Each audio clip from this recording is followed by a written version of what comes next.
Oh boy, we're live.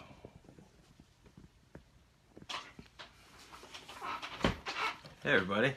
Happy New Year. We have a special unannounced. In fact, I think we told you to the contrary that we wouldn't be here, but we just Yeah. couldn't resist. We Yeah. love our audience. Alex is on already. Hey, Happy New Year. So our co-host Alex Fries is in. Well, I don't know if we should reveal it or not. It's in the center of the country. He's out of town. He may have been visiting a whiskey bar. Enjoying nice. himself. So- Ringing in the new year. We have a very controlled and interesting set of 2017 hacks to make 2017 the best. Hello. People are joining us. Thank you very much. And we've got some good stuff for you to just get you started exactly the right way. While we're waiting for everybody to join us, a couple of things. Just a reminder, if you're interested. Oh, that's going to show up as backwards. But we have Business Black Ops VIP name tags printed. Very cool. It's coming up. If you are not already on the list to get notice of the live event, you go to 3daystosuccess.com because I think I have a side contract back on Tuesday. And I go live with the super, super early bird special. Which is the lowest pricing we give. You've come to quite a few years of Business Black Ops. Yeah. Master Son. 3 years? 4 years? That's fantastic. Oh, Yeah. Thank you for the love. I see you've joined us. Yeah, I'm here. You're here digitally and in the real world. Lisa has joined. Hey, Lisa. Happy New Year. And Lisa and Alex are responsible for these super cool new name tags that we're going to be using. Very cool. So, thank you. So go over to 3daystosuccess, the number 3.com, and opt in, and that way you'll get notice of all of the Business Black Ops happening. Oh, Alex is a very loyal follower when he's not here with us. Yeah. That's fantastic. And Alex, you'll note that the Zoom is not running because we kept looking at it and like poking at it. It wouldn't. So this one won't be a podcast. No.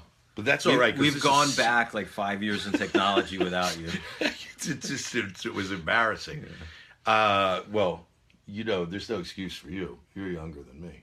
And an engineer. Yeah. There's really no There's excuse. just for there's me. no excuse. For me, like, look, this is gray. I mean, enough This is said. great too, but There's a there's still little- no excuse. So thank you, everybody, for joining. We've got some really cool things we're going to talk about. And, of course, one of the first and foremost... Oh, by the way, get one of these. I mean, it doesn't have to be this one. Obviously, you can't have mine. Yeah. Although I did generously share Lion's Mane Very generous. coffee with you this morning. And I made a chai. I want to Yes. be careful how I described it. It's a bulletproof chai, Bulletproof chai, which is quite excellent. and it has some white coconut Yes. and Ghee in it, Yeah. which was good. So, it's the start of the year. Get yourself one of these because a lot of the things we're going to be talking about would be helped by you keeping track of your best and coolest and most interesting thoughts. And we're going to talk about some other things that you could use this for. So, Alex and I have a trip coming up, so I got a new one to take with us on this adventure. And I write things, but then I'm also doing in here, 2017 book. I see Alex liked that idea. It seems like Alex says it seems like it's the age. For Psalm 2, Alex, I think you may be saying you seem older than your apparent age. Yeah. Well, I mean, technically, I just missed the millennial cutoff, Yeah. I believe. I just missed card readers. Like when I got to college, they were pushing them out into the hallway. Yeah. But, that's going way back. You never had to contend with that. No. Walking around the old card readers. So we have for you, we're going to talk about 5 lessons to act upon every day. But these are really secondary to the main point that we wanted to discuss with you. Obviously, this is the time of year when people do resolutions and goal setting. Goals and So we thought we would talk to you because we've both, I shouldn't speak for you, Sam. I've done this in a misguided way for years and then found what I think are better ways to tackle this thing where you want to plan the next year. Yeah. And so we just wanted to share some of the things that we've done differently through the years that have been really helpful. So here we have a question. How do you organize the notebook and go back to it? That is an awesome question, and I could get one and show you. And Sam will just stare at you impassively, which is frightening to behold. It'll be a preview of the Sam and Alex episode. You guys, there'll just be total silence. We just look at the You'll camera. just stare at everybody. So this is a good question. So I usually leave a couple pages marked as an index at the start. And then after that, I have a to-do list. So I leave a number of blank pages. And hey, Pat Flynn joined. Thanks for coming over, Pat. And so that I have a number of blank pages that I then create a to-do list to do. And these big boxes, I will color in with different highlighter colors, just kind of to show their priority. And then after that, I start in with all of the things that I'm doing. In the back, by the way, you might want to share this with them. What does my to-do list say? Micro commitments. To do/delegate. Yeah, so I put down who it's going to. And then in the very back of the book, and I realize these are reversed, I keep 5 or 10 pages for books and resources, which I label. So this is a really good question, and this has worked extremely well for me. And then I also have a whole section on quotes, because I find good quotes and I use them in a variety of ways. So the whole center of the notebook, I'm just working through and doing exercises and keeping track of things and writing stories. But then I do have a way to index it up front where I can go back and say what page. So you'll see the very first thing I do with any notebook is I go in and number all of the pages. So that is an excellent question. Thank you very much for asking it. And that is something that I did wrong. There are all these times I want to go back. I know like an approximate year, or sometimes within a year I'll have more than one notebook and I'm looking through them. And once I started doing this indexing about 2 or 3 years ago, I forget who it was, showed me how to do it. Man, that made it. That's fantastic. I'm going to start doing that. It's so good, so good. So what we really want to talk about today is what various mentors of ours have called goal setting. Some people this time of year call it making resolutions. Building, I like to think of it as building systems. You have a different way of expressing it, I think. Yeah, I think it's just, not treating the outcome as the goal, but the side effect of the goal. And explain that. So, one thing that I did for myself for years and was a proponent of is this like so-called SMART algorithm for creating goals. So, the idea of SMART, that it's specific, it's measurable, it's attainable, it's relevant to you and what's important in your life, and it's time sensitive, right? But all of that ultimately is still just focusing on the outcome. Right. So for example, I can say, I want to be twice as strong by the end of the year, which is, okay, maybe it's not specific enough. I want to be twice as strong in a particular lift. Way or lift, right. Or I want to add 100 pounds to my deadlift by the end of the year. So it's specific, it's time constrained, it is attainable. It's a stretch goal, but it's definitely attainable. It's relevant to what's important to me and my strength training, and it's definitely measurable, right? Gravity is so far still a constant. But that doesn't do anything for me. And one of the things we were talking about is actually the next day when you go to the gym and lift and haven't achieved that goal, you're actually kind of a loser. Right. Your brain is going like, oh, gee, I want that deadlift. Right. And you're setting yourself up for failure. So year in and year out, people create these goals. They use a good algorithm called SMART, and then they're just setting themselves up for failure. And typically people are, quote unquote, abandoning those resolutions or goals in early February because they haven't really set the goal as the right thing, right? So for me, if I want to have this, bigger deadlift by the end of the year, my goal isn't to have a bigger deadlift by the end of the year. My goal is to do the things day in and day out, which will have that outcome. So, okay, good deadlift program, maybe I'm practicing the deadlift 2 times per week, and there's other accessory movements, and my diet's dialed in. So the goal then becomes to follow the plan on Monday. I love that. And Scott Adams, of all people, the cartoonist that did Dilbert, which I never read, but now that I'm sorry, a message just came in telling me how much my son-in-law weighed, which, by the way, means I won the bet. Oh, very good. Because he was drinking a lot of tequila last night, and people were commenting that, geez, for his weight, he was drinking a lot of tequila. So we were doing some math, a little retrograde extrapolation, and I said 142. I think I was the closest. Yeah, we'll check and see. I might owe Robin and my brother $1, but I don't think so. I think they owe me. So, where were we? Oh, yeah. So Scott Adams has a very similar view to you, and it's served me extremely well, which is don't create the goal, create a system designed to get you to the goal. So, again, you would go through this whole algorithm and come up with something, and then the next step would be, okay, what are the steps that I need to take, and how can I systematize those? Right. So we have an awesome system to help you systematize all of this today. It's very meta. Today's show is extremely meta. So this is going to be great. I do want to also mention, and you and I have, we do the Business Black Ops program, and I've taught this there before, and I gave you a little refinement. When we're doing the goal articulation part, so when you're going through your SMART algorithm, that gets you to a way of articulating the goal. And then I like to say, I want to achieve this goal, whatever it might be, and then add this, or more, or better, Right. by such and such a date, which is part of the measurable part, or sooner.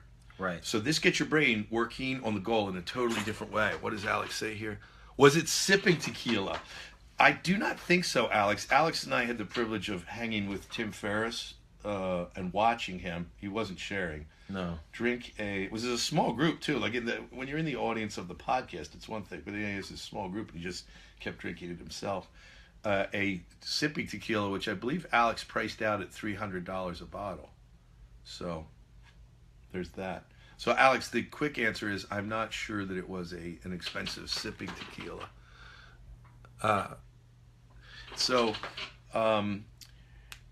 We were saying this gets your brain working in a totally different way. Yeah. When you set a goal, then you're rigidly working toward that goal, even if something better comes along. So the final refinement I put on this is, so we're going to do the SMART goal thing, which everybody knows. If we were doing a show on that, we wouldn't be bringing much value. Right. By the way, everybody knows this, but almost nobody follows it. Well, you know, it depends where you are. So for a lot of people, they're not even implementing the SMART algorithm yet. So they'll come to me and say, hey, I want to be stronger by the end of the year. And then, right. And what does that mean? So at least we can start by, clarifying what the desired outcome is using this algorithm.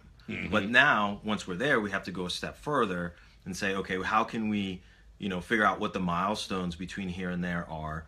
How can we, understand what the process is that we want to follow to reach those milestones? And then this new piece, which is saying, well, how can we set up ourselves to optimize and make course corrections? Yes. When needed. So you're right. There are still a lot of people that, and the vast majority of people that have heard of SMART still don't use it. Right. And of the ones that are using it, they're still using it pretty ineffectively. But this next languaging piece is a really very cool enhancement of it. And we're going to talk about this idea of having convictions without stubbornness. And this is a good example of it, which is I want to have this thing, or better or more than that. So I want, like, to use your deadlift example. So it will be appealing. This is strictly a meathead show then. Well, I think the nice thing about, weightlifting is it's such a simple example, right? Is. Just it's because the numbers are the numbers. And, you guys have to kind of extend that metaphor to something that's more important to you, but it still applies. So in this case, I want to deadlift 100 pounds. And in my articulation of it, or more, right, by such a date, and you said by the end of the year, if not sooner, right, and then, and by doing the following things, that brings in the steps or the systems, unless some miraculously powerful and awesome and better way of doing it comes to my attention. right. So leaving open the idea that the system we've created could be tossed out in favor of a better one, or could be magically improved with some little shift, and that is often the case, by the way. But if you just say, I want to deadlift 100 pounds more by the end of the year, you're way ahead of everybody else. Right. But if you add these other little language patterns to it, it's like light years ahead. I mean, it really makes a gigantic difference. So you could do this with any aspect of your health or fitness, and you could do it with your finances too. You could do it with your business. You could just say generally, like, look, I want to 2x or 3x my business by the end of the year. well, what does that mean? Is that your gross revenue? Is that your net profit? Right. So there's so many more ways you can dig in and get more specific. Oh, Alex has provided us with the Sipping Tequila name. Oh, very nice. Which is important. We announce this to everybody in case they're not seeing this. Is Casa Dragones? Is that how you pronounce guess so, it? Yeah. Alex, if that's wrong, you can phonetically spell it out for us. It's an age thing, like the technology. Alex was just berating us for all kinds of technical failures. Yeah. So, people, Alex probably that was liking the technical failings of us. Yeah. So, and Alex, you'll be horrified to know that I can't figure out while we're sitting here how to share this on my page either. So, over on the Dave Freeze page. So, I'll just have to post it over there. Yeah. Call people's attention to it manually. Or, you know what might be good is if I write everyone a note and mail it. Yeah. Why, thank you. So, yeah. And I mean, think about this. If you say, I want to 2 times my business, what does that even mean? Right. And this is hard to do for yourself because you have all these assumptions that you're not examining, that you're looking at the world through the lens and you don't see the lens. Right. So that's why I think, Sam, you and I benefit from so much from doing the mastermind program. Oh, yeah. Which is that I'm running the thing, but it makes me think about all these things in advance, and I get way more out of it every year, even though I can't always pay attention to everything the way I want to because I've got to get the next thing ready. Yeah. I come out of there with my biggest problem every year when I come out of there is that I have too many things. I've got to sift through them. Yeah. But what's great for me every year, and I think for everybody else too, is that other people in the group who are looking out for your best interest can see things buried in your assumption. Like if you say, I want to 2 times my business, and somebody starts asking you, is that margin? Is that sales? Right. And by the way, if you double sales of something that's just marginally profitable, are you doing yourself any favor? Right. Might it stress the system? So, but this is a process you go through with SMART. Right. And then when we add to that, I want to have this SMART goal by such or more, or something better by such a date or sooner. I'm going to get it by doing these specific things, unless a better way becomes apparent to me. Right. Which is a good transition into these 5 lessons to act upon every day. Yeah. So what Sam and I wanted to do was plant this one big picture idea in your mind that if you're not using SMART as an algorithm to create your goals, you should be. Yep. And then once you do, you should really be not focused on the goal, but on creating a system which is likely to get you that outcome, because you're going to get all kinds of benefits from doing that. Right. And making the habits, which systems will do, that are consistent with getting to that goal. And then figuring out what else, or being open to the idea that you might see other things. So this SMART, coupled with this language pattern that I'm giving you, which is a really good one, coupled with doing these 5 things, because if you do these 5 lessons and act upon these every day, you, and this is Diomedes, I don't know how you pronounce his name. Do you know? So SpaceX, that guy. Okay. So he has sort of distilled these from things that all kinds of smart people that he's worked with. And I've just sort of miraculously come to the same conclusion. I was reading these and going like, yeah, do all of those things. Yeah. So doing these made me better. And it turns out you're doing these as well. Yeah. But systematizing them and formalizing them and just having a list of these 5 things that you can do every day. Now, look, if you miss one, part of the thing is that you don't punish yourself and go like, oh, I failed, so I'll just stop. Right. But, the more often you do these and the more consistently you do them, the more success you're going to have in building systems and getting these goals. So, the first one was this idea of morning priming, which both you and I do. This was, I think the person who best articulates this is Tony Robbins, spells out these practices in an easy to act upon way. So if we look at how he does it, I mean, there are all sorts of ways to do this, but we want to give you a relatively simple system, 5 things to do every day. Number 1, morning priming. So get the day off to a good start. Right. He does it this way, and then you and I could each share our little variations on this. Expressing gratitude, he takes 3 minutes to do it. We'll talk about how. A spiritual exercise, 3 minutes. And 3 to thrive, which he describes as focusing on three things that I'm going to make happen. My three to thrive. See it as though it's already done and feel the emotions of having achieved that thing. So you and I have similar practice here in the morning. Can you describe yours? Yeah, so I'm been a long time kind of like journaler in the morning and the evening. Recently, thanks to a gift from this young man next to me, in Tools of Titans, Tim talks about a very specific way of doing it that I started doing about 2 weeks ago, and I like it a lot, and I think it has a lot of value. So number one is the idea of writing down 3 things in the morning that you are thankful for, or expressing 3 statements of gratitude. The second part is, what are the 3 things that have to happen today to make it great? So you're kind of setting yourself up. You're turning on the reticular activation system to be, in tune and looking for wins for the day.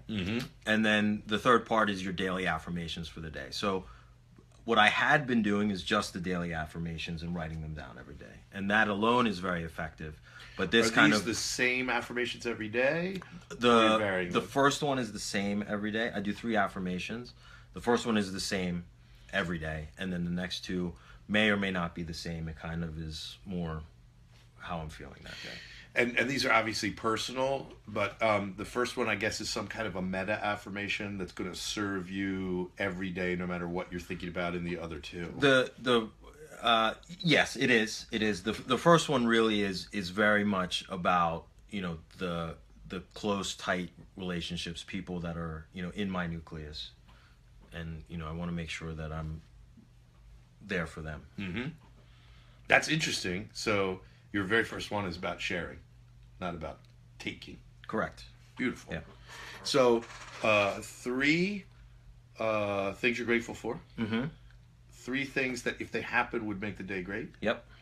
And are you sort of thinking of those or talking about those in the present tense, to yourself in the past tense? I mean, in here, Tony does something similar. 3 things I'm going to make happen. That's how he talks about it. But then he imagines that he has done them. That's how I write it. You write it that way. This happened today. I gotcha. Yeah. Okay. And of course, it's whatever works for you, but that seems to be a theme with high achieving people that we know, that they say, this is what I'm going to do, and then this is what I've done. Yeah. Okay, so mine is just the very slightest variation on that. I try to do things that I'm grateful for every morning, and then I, again, just to bookend that, do that same thing at night. We're going to talk about what the nightly practice is and how it varies a little bit from it. Then I put down the 3 things, just like you do, that I really want to happen and to get done, and it does get the reticular activating system going, and we'll talk a little bit more about that on another show, how that you get that working for you. But then I distill that to the one thing that if I did that would make everything else, easier or unnecessary. Yeah. And because I really want to shoot for doing that one thing if nothing else gets done. And I carry that with me. The 3 things on the back. I sort of have an orange one that's this meta level stuff, and then a white one, which is the practical application of something I've got to get done. Saying the index card. Index card, which you've seen me lugging around. Yeah. Okay, so that's the morning priming. So of this list of 5 things to do every day, this takes you how long? It takes me like 5-6 minutes. It's a few minutes. If it's morning. That, right. Yeah. I mean, every now and then I get carried away and you look up and it's 10 or 15 minutes later, but that's probably because you had a lot of stuff stewing that you had to get out. But typically this is a 2 to 7 minute thing. Yeah. So, not much longer than brushing your teeth. And don't make it hard, like, I have to write down, pages and pages every morning, because you're just creating a barrier for yourself. Right. To say, like, well, I don't have time for that. Right. Peter Thiel, number 2, there's no need to wait. Peter Thiel is a Silicon Valley guru. And one of the things he said was something that he wanted to know, or wish he'd known 20 or 25 years earlier, was that there wasn't any need to wait. And he talked about going to college and going to law school, and he could have done all sorts of things while he was doing that. He could have just started small or started doing something that got him on the path to where he ultimately wanted to be. And I had a similar experience, and in a way, I don't regret very much in life, and I've talked about this Yeah. before. But one thing like I've got a little niggling feeling that bugs me is I could have stayed at Penn. You and I both went to Penn. Yeah. You undergrad. Undergrad, And I yeah. went grad school. And I could have stayed one more year and had a JD PhD from Wharton and the law school. And I didn't do it because I was just like chomping at the bit to get started. Like knowing what I know now, I could have gotten started. Like people make you think you're in law school and then you're getting your MBA and you can't be doing other things. But I wasn't even living my life that way, which makes it so absurd. I'd started a company when I was in Yeah. law school, and so I did do these things. But you know, we're brought up in such like to expect such a linear path of things. Like you got to graduate high school, you go to college, then you get a job, and then you buy a house. You know. Yep. And the order of those things really isn't dependent on each other. No, and I mean, I often, when I go into Philadelphia and I see the first house that I bought when I was in law school and that Robin and I like restored while we were living in it, Yeah. I say to myself, like, why did I ever sell this? And I just Yeah. thought, oh, I've got to sell this to get the money to buy the next one. Yeah. Well, that's not true. No. But people tell you that's Yeah. true. And so you may be wondering, how is this a practice, something to do every day? Just focus on it, think about it, spend 2 minutes meditating upon it. What is something that I could do today that starts me on the path, however large or small, to another thing I want or something I want for myself or someone else? So every day being aware of that you need to just get out and get started and take steps. Now, what'll happen if you do this journaling of kind of gratitude and what you want to happen is that next piece will be clearer to you. But there's a lot of people that have this sort of fantasy that if they journal about it, it will happen. Right. And I'm not one of those people that believes that. I think it does seem like magic a lot of times, but it's because you've actually done something besides thinking about it. So thinking is the first step to this occurring, and it's the magic. But what happens is something has to happen between that electrochemical reaction of the thought and it manifesting in the world. Right. I mean, think about what we carry in our pockets now. And this performs magic. I mean, you don't have to go back more than a few decades where to describe this to people that they couldn't have even conceived of it. But it went from a thought to reality by people actually taking some kind of action. So that's what we're talking about here, which is the next step, which is don't wait. Once you start to get clarity about what you want, start acting on it each day and create the time to do it. Cultivating strong views that are loosely held. We've alluded to this. So each day, maybe clarify, either through this journaling or as you're thinking about it during the day and you're observing things, beliefs that you have, and really begin to distill them. So we've talked about this in our culture and in Judaism and Christianity. We're sort of taught that the belief that there's these fundamental beliefs that are immutable, they can't change. Well, we do know that even within Christianity, things that people believed decades ago are not dogma anymore. Like Christianity has changed its view. And not just Christianity. I mean, Hinduism has similar dogmas as and well. there are these beliefs that are immutable. Yeah. That's what we're taught. Yeah. So, but we all know that we hold beliefs about all manner of things. What's fantastic music? What's the greatest way that we relate to people in our personal relationships? All of these things that we believed, like think back, there was a time when you believed, well, Sam, I've known you since you were young, your boy band phase, for example. Yeah. I believed I was going to be a famous pop singer. It turned out that was wrong. but it's not necessarily bad that you changed your belief on that. Not at all. We change our beliefs about things all the time. And I'm a little worried. Okay, there we go. I'm a little worried that there was no reaction to that at all. And you are unflappable. Each episode I say something that I think is going to cause you to either spit out your chai or something, which I guess is a little stereotypical, again, that I served you chai when you came over. Bulletproof chai, though. It was bulletproof chai. Yeah. And it was a Americanized version. It was a highly Americanized version. Yeah. Well, enough said. Your dad used to torment me about my forays into Indian cooking and chai. He seems to like that. I don't know if he still holds that belief or not. He may have changed that belief. I think if he had this, He would appreciate this. I think he would. He would definitely. So here's the thing, is most people do not actually have consciously and intentionally developed strong beliefs. Of those that do, they become, this is Lisa. Oh, this is great. Thank you. Right when we Thanks, get Lisa. to the... Right, I think she was specifically talking about the chai. Or the boy band. Or the boy band. That's Yeah. true. And your response was priceless, which was this. So here's what Sam and I are saying. Each day, try to become cognizant and aware of and start to really cultivate beliefs that are going to guide you. Right. But don't be so dogmatic that you ignore other wondrous things that happen in your life that might be inconsistent with those beliefs. So the way Mark Andreessen put it was hold strong views that are loosely held, which is a funny way of thinking about it, but I think very useful. And he said, I've got a quote here for you. Most people go through life and never develop strong views on things or specifically go along and buy into the consensus. And that's true. Right.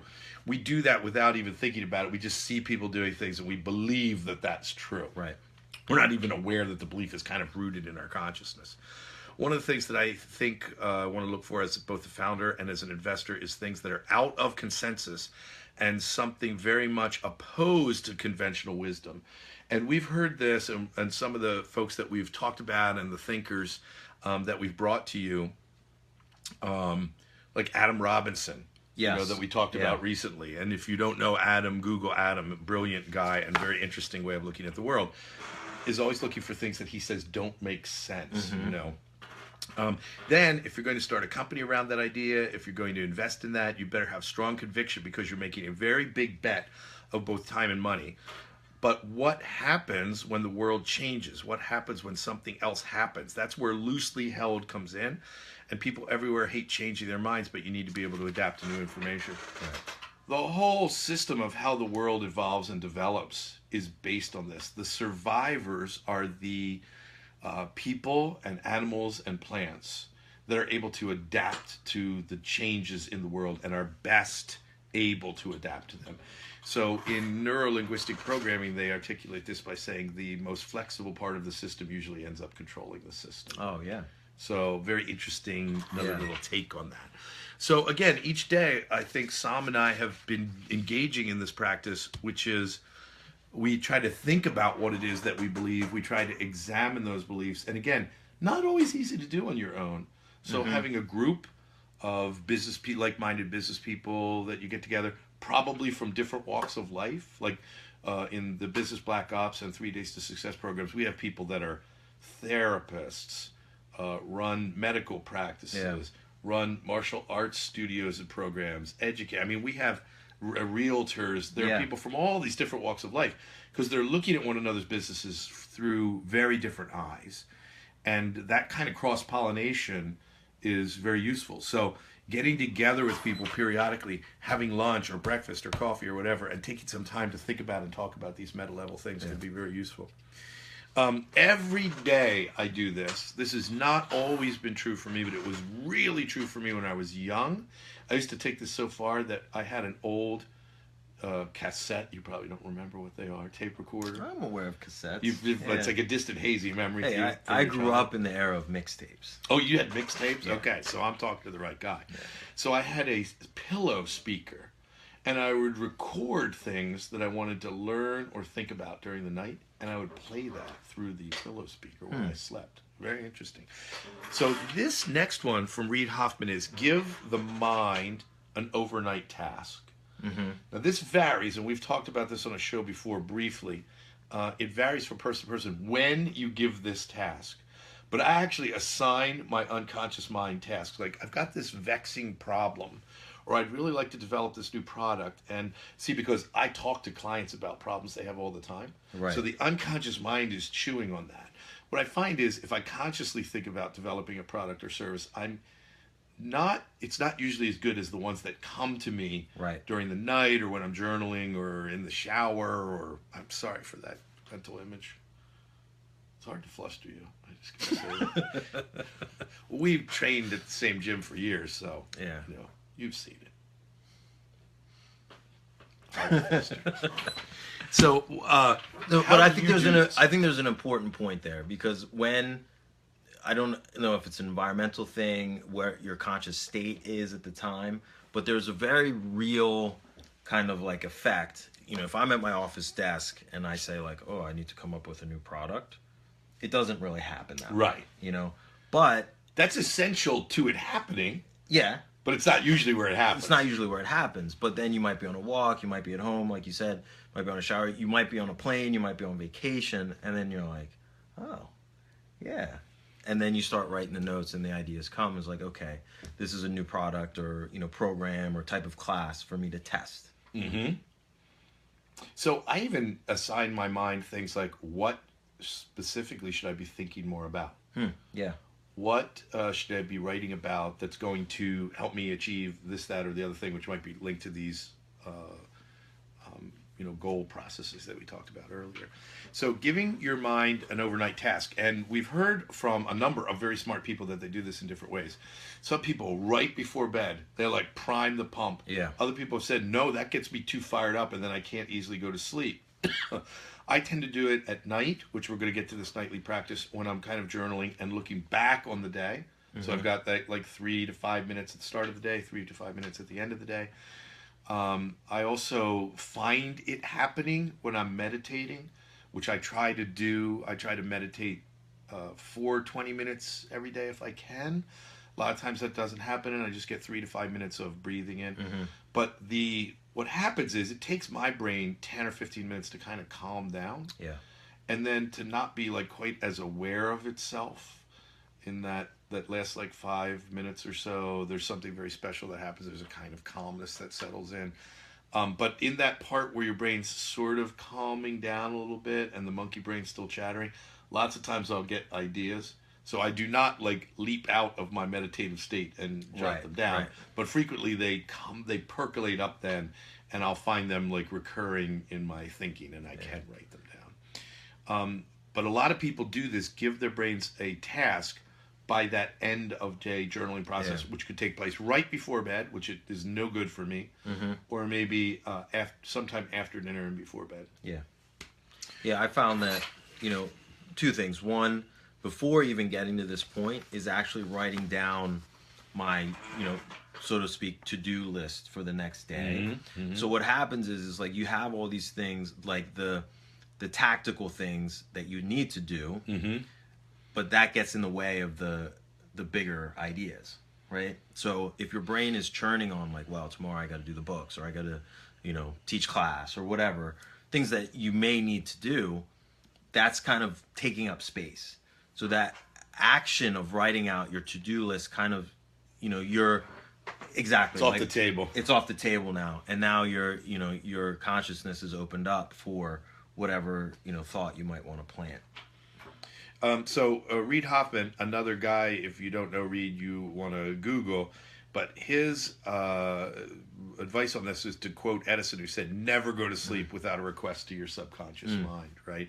And so I want to be more diligent I'm pretty diligent about this, but I want to be more diligent about it in both a meta way and a specific way. So here's Reid Hoffman speaking on this tactic. What are the kinds of key things that might be constraints on a solution, or which might be the attributes of a solution, and what are the tools or assets I might have or need? That is a very interesting way of approaching that question.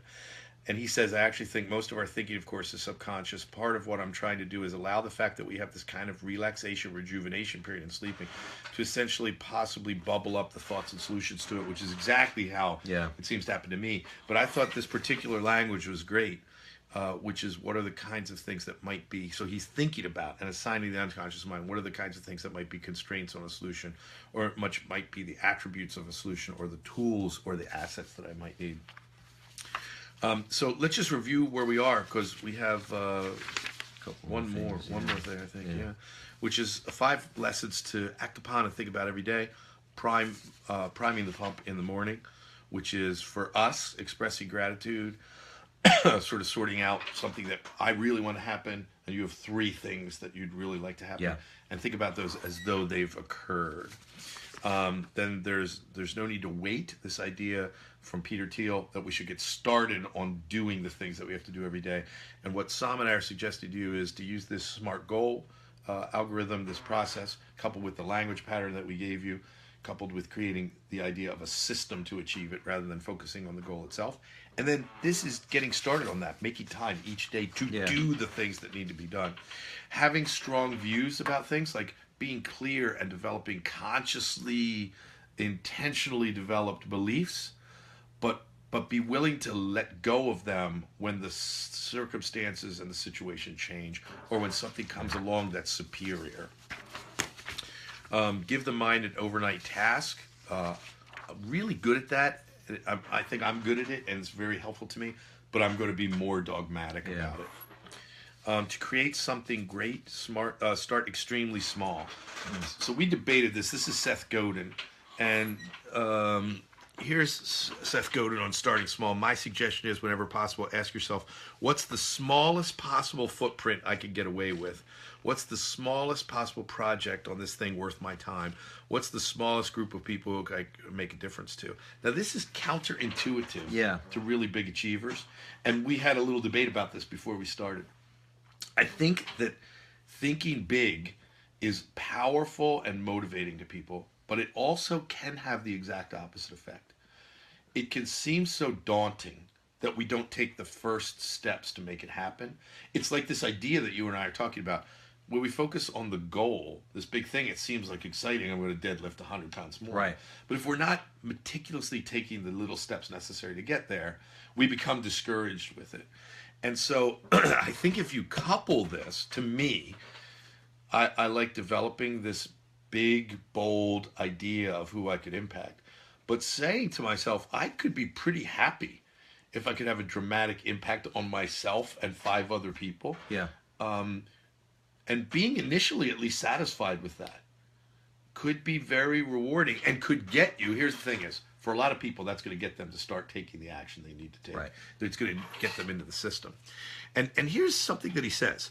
The smallest is achievable. Smallest feels risky. Because if you pick the smallest and you fail, you now really screwed up. So again, counterintuitive. We want to pick big. Infinity is our friend. Infinity is safe. Infinity gives us a place to hide.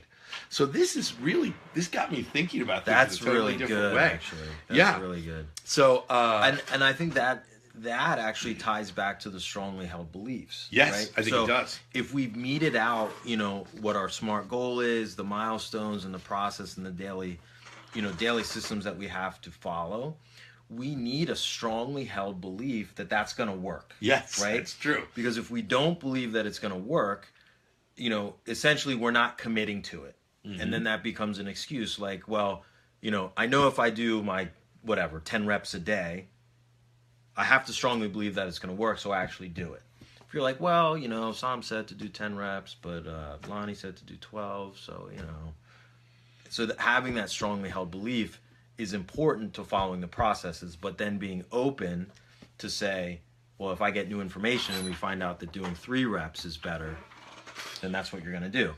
More superstars.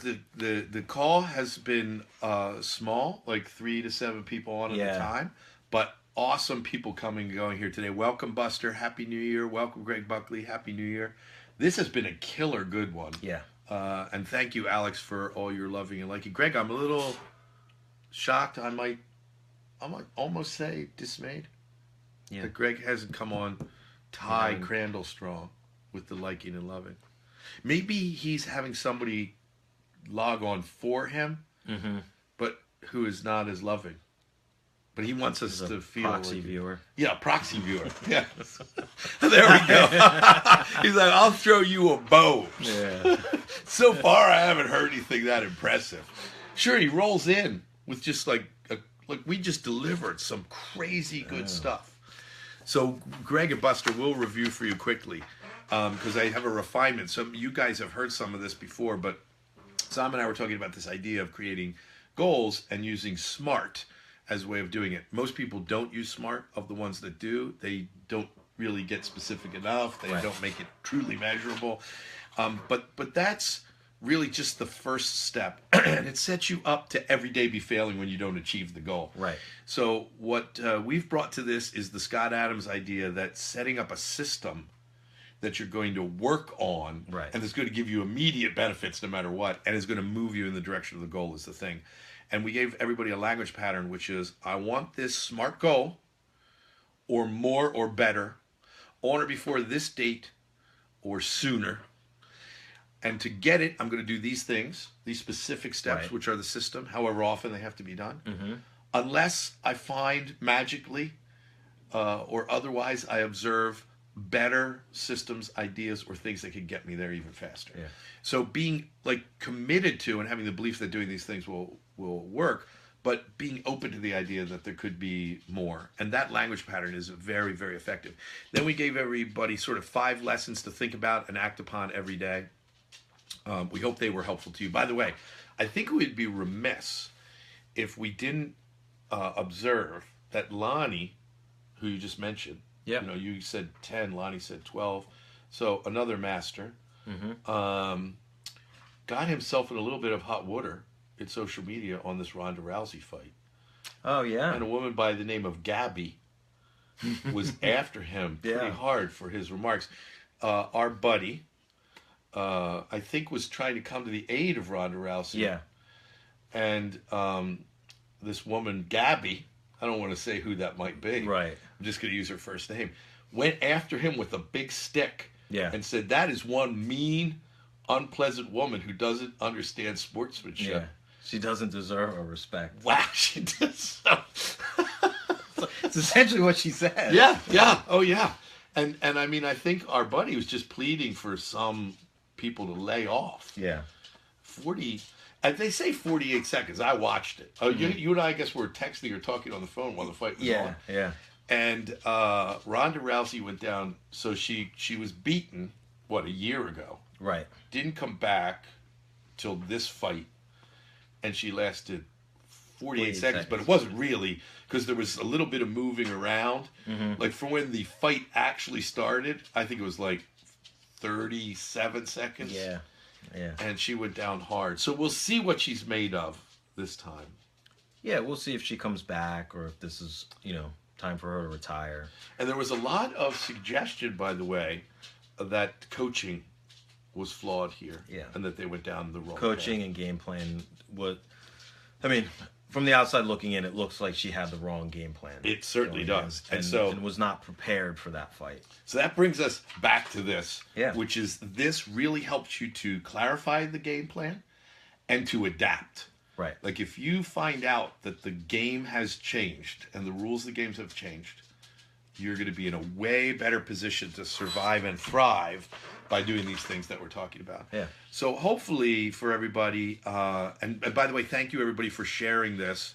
We've given you, I think, what a lot of people know but don't use, the SMART Goals algorithm. But we want to take you way further, which is then use the Dave Freeze meta algorithm, which is I want this SMART goal that we've articulated, or something better or bigger. And it's worth noting that algorithm itself has adapted and evolved over the last couple of years. Yeah, I mean the Dave Freeze algorithm or the SMART. Yeah, the Yeah. Dave Freeze algorithm has adapted, which is very interesting. Right. Adaptation is built into it now. Yeah. So, and then these 5 lessons to think about and act upon every day. It's pretty easy. Look, if only 2 of these speak to you, and you did 1 or 2 of these, if you just did the gratitude diarying and planning a little bit of the day each morning, your life will be radically better, and you're going to be way more adaptable. So thank you, everybody. We have a year of amazing stuff planned for you. Alex is away, so this is sort of a low-tech version today. Yeah. But we've got the higher-tech version coming. Thank you, by the way, and Pat Flynn for taking the audience over the next 2 weeks. Actually, no. Alex and I will be with you, I think, for the next 2. 2 weeks. And then it'll be after that. Yep. So like mid to late January. Yep, you guys will be on. We'll be taking over. And All right. doing God knows what. Remember, I'll still be able to see it. Okay. But maybe not. Maybe. But thank you, everybody. Have a very happy, healthy, successful 2017. Samnath, as always, fantastic. Hey, thanks for having me. You're becoming more and more unflappable. I mean, I used to think you were pretty unflappable, but now I know it's just... it goes deep. It runs really deep. Thank you, everybody. Take care. See you next week. Next week? Yeah, I think we'll be back to the regularly scheduled time. And thank you, Buster. Thank you, Greg Buckley. We'll see you guys. Take care, everybody. Bye-bye.